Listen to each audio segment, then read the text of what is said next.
Hey, it's me. My name is TheaTouchton. I review films. I have a podcast that reviews children's films, but this one is just for films that I liked and I watched because, I don't know, they were on. Anyway, Frances Ha. Can we talk about Greta Gerwig's glow up for a second? Where she started versus where she is now? Dream goals. Although I will be forever sad that she was not in How I Met Your Father. I needed that spinoff. Why didn't it happen? Very lame and depressing. Anyway, Frances Ha, if you don't know, black and white movie, 2012. You know, distributors didn't believe in it. They were like, black and white movies in the 2000s? This isn't gonna work. This is blasphemy. That'll never work. But Greta Gerwig was like, do you know me? I'm a girl boss, and just like exploded everything, and it did work. So it's about a New York woman who really doesn't have an apartment, but she apprentices for a dance company, even though she's not really a dancer, and then she throws herself headlong into her dreams, even as the possibility of realizing them dwindles. So like a lot of artists in the US of A, you know, they're out here and they're suffering. And they can't afford rent because where the art is very expensive rent. Maybe there should be art in more places that is cheaper. So figure that out. Hi, there's a note for me. You were ordered by me to increase art in your small town. Where is it? I guess because it's too fancy for you farm folk. Anyway, sorry. So there are a lot of obstacles, and they are very relatable in this movie. So many struggles of the artist that you come in. I most identified with her messy bedroom. There is a lot, I think, too. If you liked Lady Bird, you'll probably like this film. It's pretty good. And it deals a lot with loneliness. Even being surrounded by these big cities. It really accurately portrays that. She also, the main character, is played by Greta Gerwig herself. I don't know if you knew she had an acting career. She did. And yeah, that main character reminds me so much of my friend Anastasia. It is crazy. This is like her movie. So Anastasia, if you're listening to this movie and this podcast is for you because you were my friend for a really nice long time before you moved away. R.I.P. But yeah, and having good friends saves your life, you know? So here's what I didn't like about the movie. Let's just get it out of the way, right? Don't hate me, Greta Gerwig. Please work with me still. I feel like Frances Ha, it's got a lot of like stilted acting. It's not amazing. Maybe that's why she kind of was like, oh, I'm like an amazing director. I don't need to act. When will I realize that? Anyway, so some movements are unnatural. The writing is kind of all over the place. Sometimes it goes from this like beautiful, realistic moment to cringy, which might be real life. I seem to be cringing in real life most of these days. The pacing is kind of weird midway through. It picks back up though. There's a lot of weird pauses. There's a bunch of catchphrases that no one says. The catchphrases no one says as like a joke, and they sound very forced. I wrote this one note that there's a weird person in the library hovering, and I don't remember what I was talking about, but I like the imagery, so we're keeping it in this. Some great lines of this movie. I don't know if I believe anything that I'm saying. I love that. I don't know if I believe anything that I'm saying. Do you believe what I'm saying? Someone believe me. Another line, I'm not a real person yet. I like that. I don't know if I'll ever be a real person, you know? Then there's this beautiful moment too when they talk about how they can't help but take time, and it's great. And honestly, my favorite line, I'm not messy, I'm busy, right? Great. It's so true. That's how I feel. Because sometimes, you know, like cleanliness is a luxury sometimes. It's like the thing to me that falls through the cracks because it's like, here's to be honest, and we, especially in the big cities, even in the small cities, we're seeing homelessness. People are surviving in the dirt and grime. It's not great, right? But you can survive in a little bit of a messy house. It definitely is better when your house is not messy, and I am trying to just limit my stuff because apparently when I have more stuff, there's more mess. Working on it. Really tough, by the way. I felt like Greta Gerwig is very, very intense in this movie. She feels like she never relaxed, like she's a raw nerve.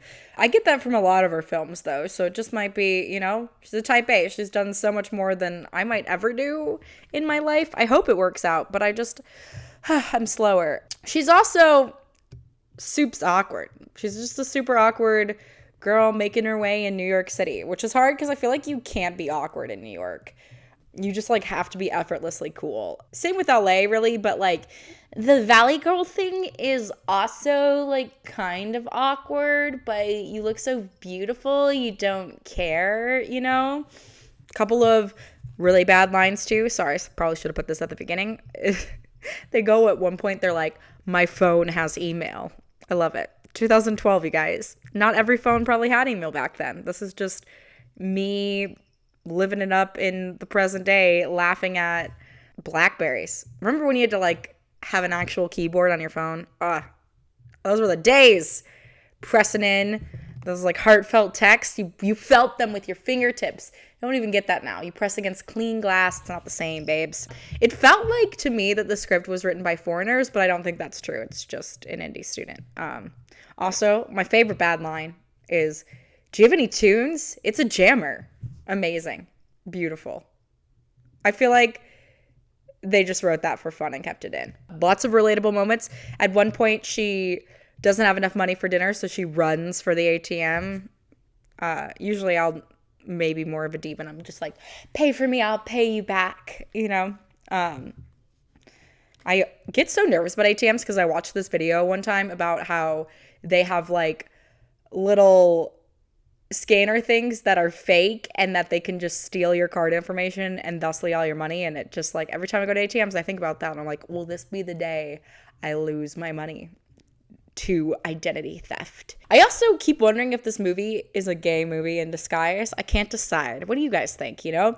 It seems like she had a romance with her best friend, like, because she was, like, very, very obsessed with her best friend moving on, and I don't know, it feels very lesbian to me, but maybe that's just true friendship, and I have not ever really had a super true girlfriend yet. Most of my girlfriends I'm already always just a little bit in love with anyway. How can you not? They're so amazing. Also relatable was the awkwardness of her showing off her art. Will it ever get unawkward? Will I ever be confident and be like, yes, this is what I'm doing? I mean, I pretend that for sure, but inside I'm like, they're gonna make fun of my podcast and my videos, and I know that not everything is 100% perfect. I don't have all the money yet. It's out there for me. Maybe I'll get it someday. But yeah. And hey, support me. And here, there's donation links below. Just click, the little bio thing. Just click it. It's right there. Just click it. Come on, click it. What are you doing? Click it. Anyway, so another relatable thing when I was watching this and dating not nice people like my boyfriend, at one point this guy doesn't walk her out. I'm like a big believer if you're a guy and somebody's gonna go, and like obviously there are certain circumstances, right? If you're on a really high level of the video game, okay, I will concede.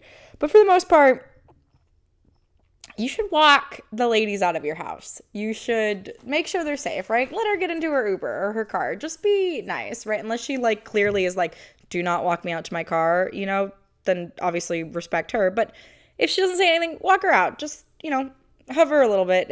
I think it's nice. I totally related to her clothes being everywhere. I got a little bit better. A lot of bit better. I guess it was a lot of bit better considering where it came from. I used to have clothes like all over the floor.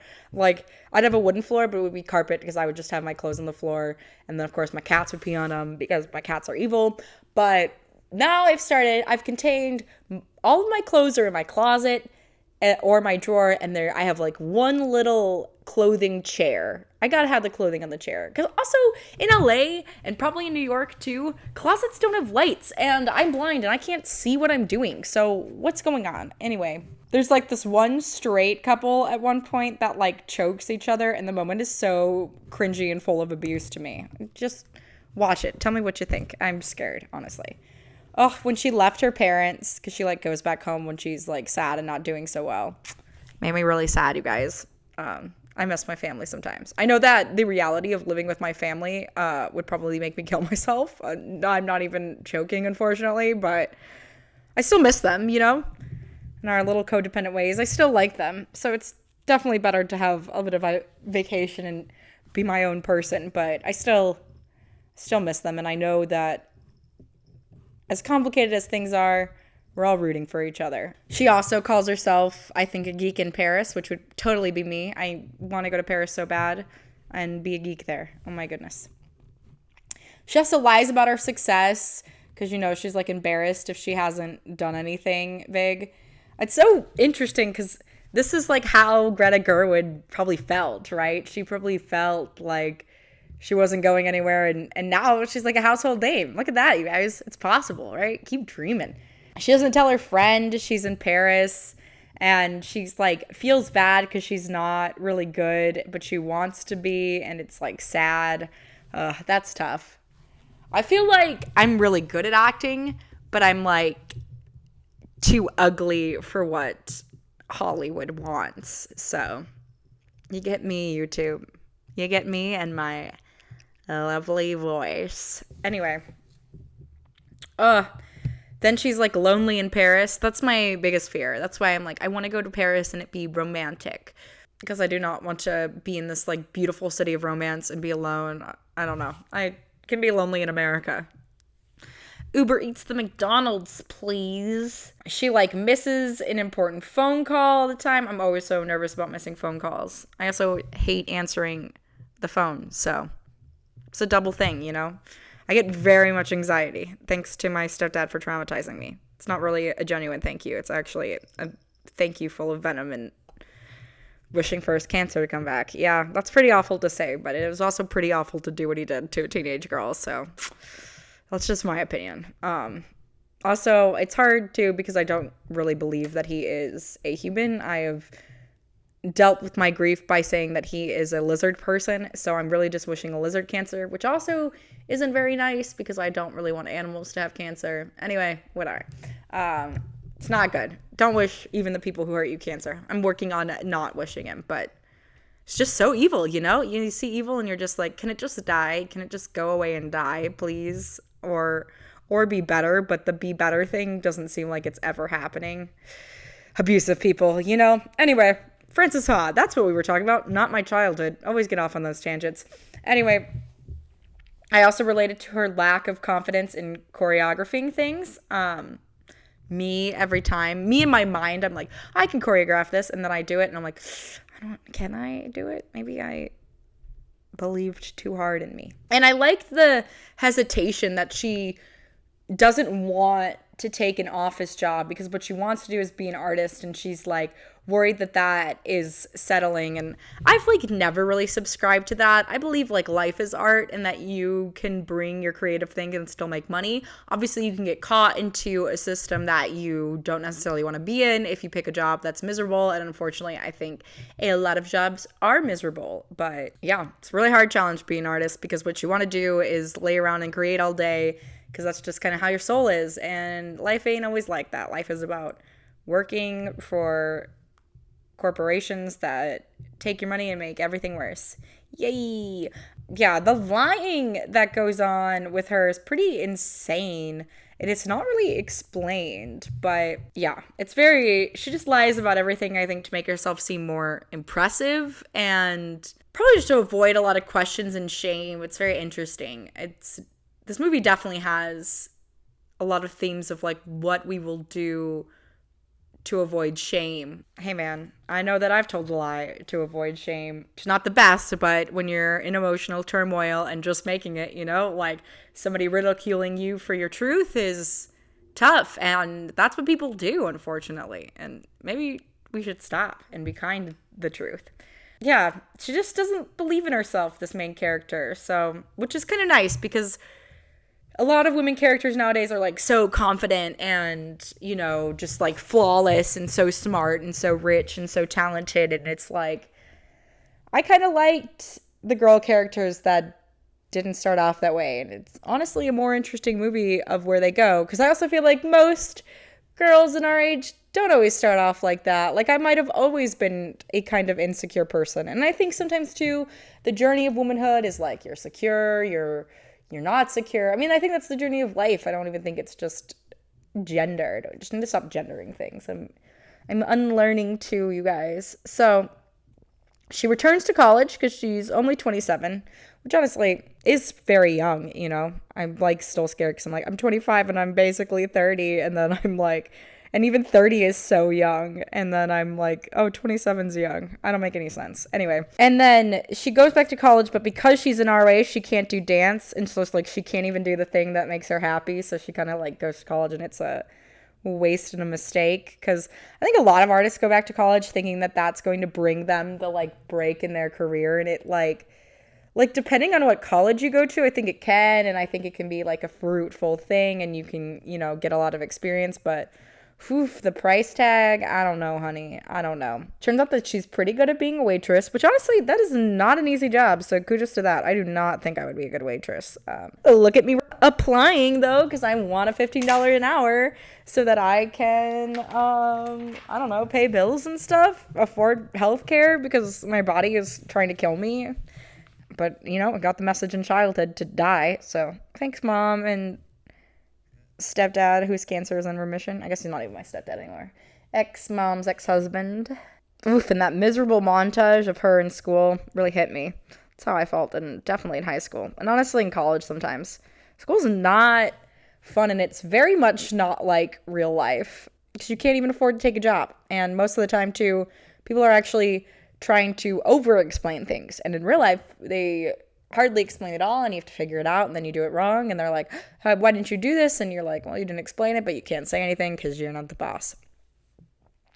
I was so frustrated when she didn't take the job at the college. And so I honestly think it would be really good for her, and she waits for such a long time to do it. I loved the goofy guy. Is that Adam Driver? I think it might be. It might not be Adam Driver. Sorry if I relabel things. I'm really bad with celebrities. I should be better considering the industry I want to go to.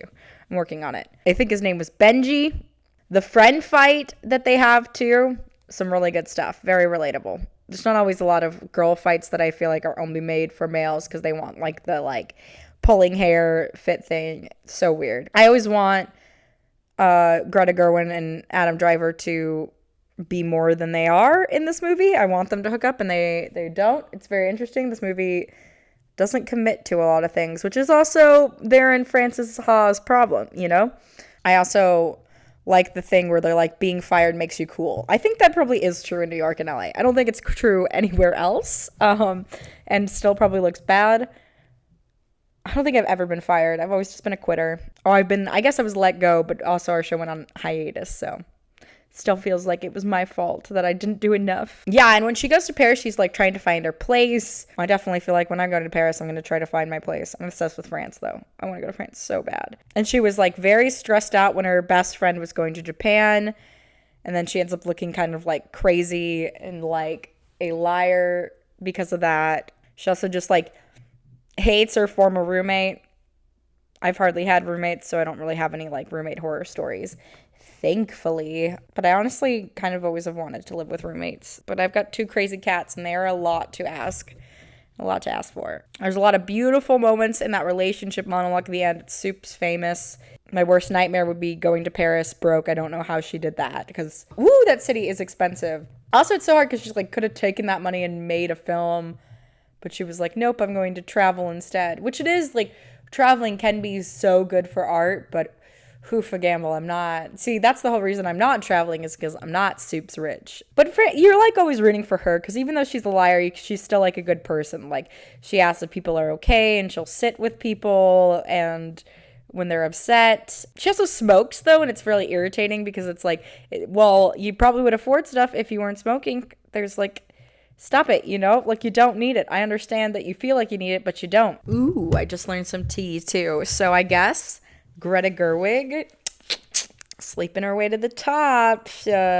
Noah Baumbach, she was the co-writer of this movie, the director's current girlfriend, and obviously the star. And I guess they were very inspired by Woody Allen's Manhattan. And it was a lot of nods to the French New Wave, which I love, but I don't feel like this captured, to be honest. Not to be mean, but to be honest. Also, French New Wave to me, I don't know. Like, yes, it is in black and white, but I don't know. I felt like there was so much more color. And I guess that, yes, her and her best friend, Sophie, are closeted, which I love that. That makes me like this movie more because it was very uncertain. But that's kind of what it is because Greta Gerwig's character is like, do I retreat to the womb or at least Vassar? Or do I confidently stride into the grown-up reality of New York City? And she just like doesn't really know what to do. But her relationship with her friend Sophie is like giddy and makes her feel happy because she likes women, and when you're in denial of your gay self, it is harder. So hard. Been there. watch people go through that, and it's heartbreaking. Also, as much as I wanted her to be with Benji, I hate that he calls her undateable. It's so mean. I've been there, though. Yeah, given the privileges that I guess this has had, this movie is kind of disappointing. It's definitely watchable, and there's some beautiful things in it that you do not see in most films, but he had a lot of success to set up that I don't feel like the director ultimately achieved, but hey, man. And poor Greta Gerwig's character in this is just, she's so desperate for success. She will like listen to this person who is obviously, you know, a bit of a person who is, oh, fuck it. She was a whore, you know, she was just kind of a slut, you know, and no shame in that, but it's so interesting that it's like, oh, she'll take this advice and just like the beautiful thing that you have to realize sometimes in this chase for success and artistry is that, you know, sometimes even successful people aren't happy, you know, and that they're actually oftentimes kind of miserable, right? And it's hard because usually the people that would not be miserable because of success, their battle is finding their career success. And usually the people who would, you know, who get career success, that's often not what makes them miserable. And it's, you know, the world is a very strange, backwards place, but here we are. And her best friend, who used to be her best friend, doesn't even tell her that she was engaged, which is crushing. I would feel kind of sad that you didn't know. Although also now we can just like find out via Facebook. And then her friend though catches her in lies about that she's not touring in this company, like that she didn't make the audition. Being a dancer is hard though. And I think because they had like a romantic relationship, Greta is just not nice to Sophie's fiance at all, which is, you know, mean, but I get it. You know, you're jealous and it's rough. I mean, you should always be nice to people. I always advocate, you know, for idealism, but understand life gets in the way sometimes when you mess up. And she kind of redeems herself because she takes care of her best friend, Sophie, when she's drunk, and she repeats the husband's advice to her friend. And then Sophie comes out clean that she was pregnant and that she miscarried and that she wasn't going to marry him. She wasn't going to keep the baby, and like kind of get hopeful that they'll like go back to being friends and it'll stay in this sort of like, well, at least this worked out, right? Like at least she went on this journey and managed to like keep her friend, right? And or got that out of everything. And it just comes to the truth too. It's one of those things of like, she seems like Sophie seems so successful, getting married, has this apartment in Trifecta, has this blog, but the blog is fake happy. It's not real. She was depressed in Tokyo. Can't imagine. But the culture shock might get to you, you know? I'll have to see. Please help me go to Tokyo. And it's so sad because Greta's character still wants to like hear her best friend's life and just be a part of it, and is kind of like shut out because I guess she doesn't fit the status requirement. It's kind of awful. Let me never be that person. So she ends up leaving to go back to New York, and she kind of begs her friend to come and rediscover herself. And there's definitely this weird sort of competitiveness going on between them, because it seems like her friend only loved her because of how much Greta loved Sophie. You know what I mean? Like, because of how much the one friend loved who she was, she like only had tolerated them and then didn't do anything better, which I feel bad because I feel like I've had some friends in high school with that, and it's like hard, you know, like it's so hard to get the right chemistry. It's hard in all sorts of relationships, and now we have such a standard for things because we have so many overwhelming things in our lives right now that we have decided have to be this way. Very odd. But anyway, yeah, it's so hard. They have this like beautiful, beautiful moment of them together, and you think it's all going to be back, and then the next morning her friend doesn't remember anything and leaves. And it's, oh, there's so much love that isn't returned, and what do you do with all of it? So rough. Anyway, though, good news is Frances ends up taking the office job, which I think is so smart, and she starts making her own stuff, the most power you can do. She choreographs her own stuff, which is so amazing. So happy for her, this character that does not really exist. But, you know, anybody out there that's like choreographing your own stuff, making your own stuff, I'm out here doing it too, and it's not easy, and heck, it's really expensive. Sometimes it doesn't go anywhere, but I like to think that it will. The dance at the end is so cool. And you see all the people that she met along the way are watching. It's honestly a really great ending. And I love her joy at her work. Oh, I cry. I could cry right now talking about it. That joy that artists have. How could you ever want to keep them down, you know? Her best friend ended up getting married, even though she said all those things about him when he was drunk. Guess she didn't mean it, but still, yeesh. And Frances says this beautiful line too of like, I like things that look like mistake, probably because she's used to her mess, but I like that too. Sometimes there's sometimes a beautiful mistake, you know? But she has a hard time focusing after the show, which is so relatable when you perform and you like don't know. You're like, what the heck? Like, what? What happened? Huh? Hello? Her dance company teachers love her. Oh, and that look to her best friend Sophie when she like looks across the room. It's a cute movie. There's something in it. I don't think the gem was like totally polished and unmarveled, but there is something here in Frances Ha. So what did you guys think about it? Comment below and check out any of my other videos. I'm doing a ton of reviews on indie films. And if you've got an indie film, let me know. I might have to charge you because I need to make money. So I will work with your prices and let's get you some publicity because why not, you know? All right. Have a good one. Goodbye. Make sure you subscribe to my channel and follow all my social medias and love me forever.